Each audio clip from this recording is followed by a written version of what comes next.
در بابت تربیت فرزندها بسیاری سوال کردن و بسیاری وقت کارخانه ما میورن، بعضی دختراشون و بعضی بچه‌هاشون در هر سفران.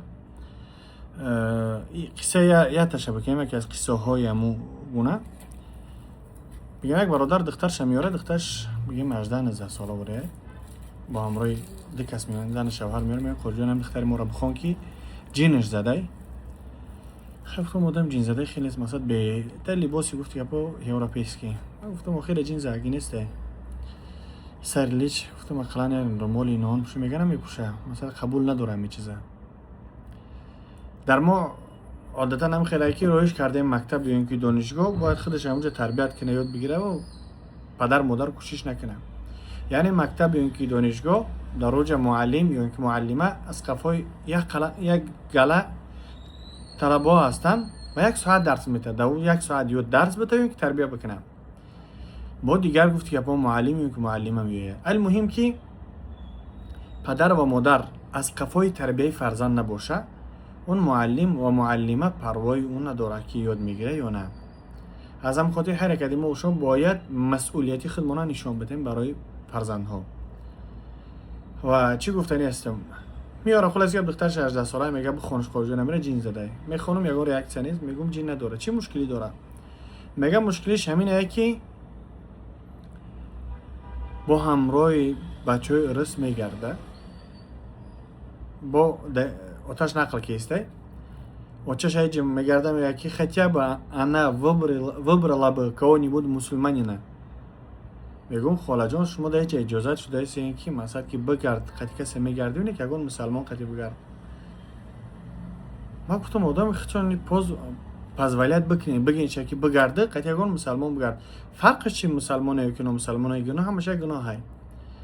ما گفتم باید شما اجازت ندین، باید تربیتش بکنین. این آن بعد دختر خواستم که مثلا که کمکک تری امام شافعی رحمت الله علیه میگه کلم الناس علی عقولهم، میگه انسان به مقدار عقلش قدی گبزه و بفهمونش. باورم خواستم که همین گونه عقلانه بفهمونم، یگان شاید که بفهمه یا که درک بکنه.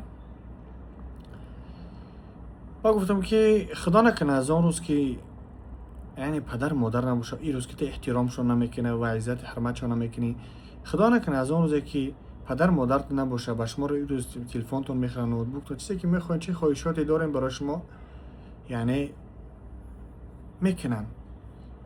و خدا نکنه از اون روز که پدر مادر نباشه چیکار میکنین؟ میگرده عقارت میکنم، میگم منی پا شنگم، میگم میم برای چیکار میکنم و دمی پا. ما سبحان الله شما علاش ما گفتم مادامی که فرزند پدر مادر خچه که من در پا دیگه چی ای چیز اجازت کردن در کار. با آتش میگردم میگه بشه پیش شپالا خوری.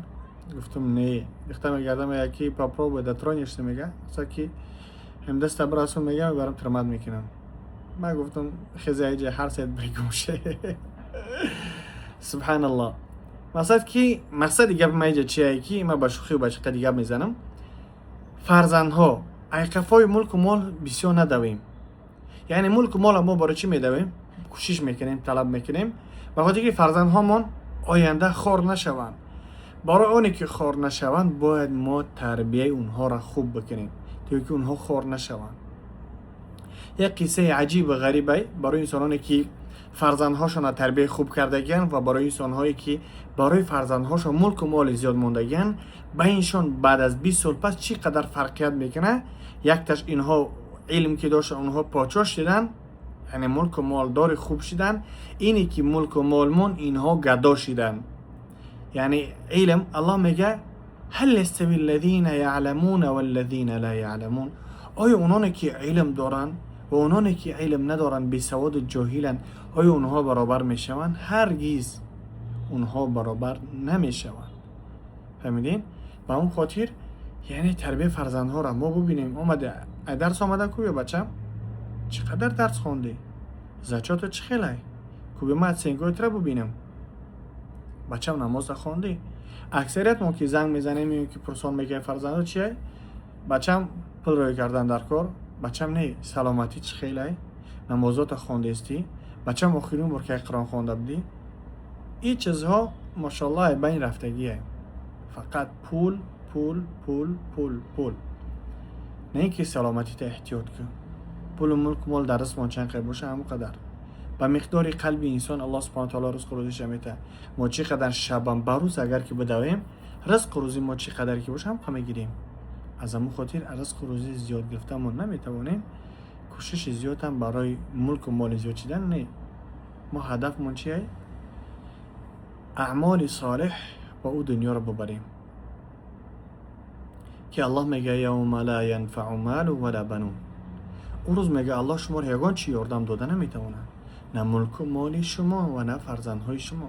ما برای فرزندهامون چقدر کوشش کردیم، چقدر تلاش کردیم، چقدر وقت خودمون سر کردیم، نماز و قضا کردیم، تلاوت قرآن دور شدیم، ای مسجد دور شدیم، ای جنازه دور شدیم، ای مرگ مرده دور شدیم، ای همه چیزا دور شدیم، از خویش اقربا دور شدیم، به خاطری که به خاطر فرزندامون تو اینکه اونها نیاز به یگان چیز نشوند. اما ما پول یافتیم تربیتشون رو گم کردیم. نرکمن شدن، ایگرمن شدن، خولیگن شدن، همه کارگر شدن. اما او پول ما میتیم برای تبابتشون. پرلیوانی کروف که تازه شو خونش دیگه در عصبش مونده، عصبش علش کردن نشوه، موزش علش کردن نشوه. اما او قدر پلی کار کرده میتیم که تو اینکه فرزندمون بر بگرده به سوی قبل خیلی بود، سالم، صالح، صادق، همین او چیزا قطعی دیگه بر نمیگرده. زیرا که اکروژینی که کروگی که بود اونها جزیر کردن، خراب کردن. تو حاضر ما میدونم بعضی پدرها هستن مراقبه فرزندهاشون میکنن، ماشاءالله گلگارای کلانن، نموش نمیگیرم. تو حال فرزندهاشون مراقبه میگه قطعی کی میگردین؟ میگه فلان رفیق نمیشه او رای بینتون دور کن، قطعی اون نبینم دیگه. همون رفیق من هم برادر من هم خیلی نقل میکنه.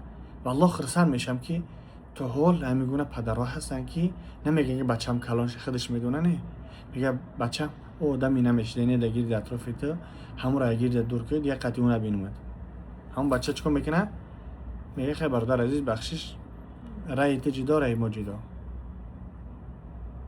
مقصد که رسول اکرم صلی الله علیه و سلم میگه شما بختون رفیق جوره دوست نگیرین مگر انسانی که مؤمن نباشه، مسلمان نباشه.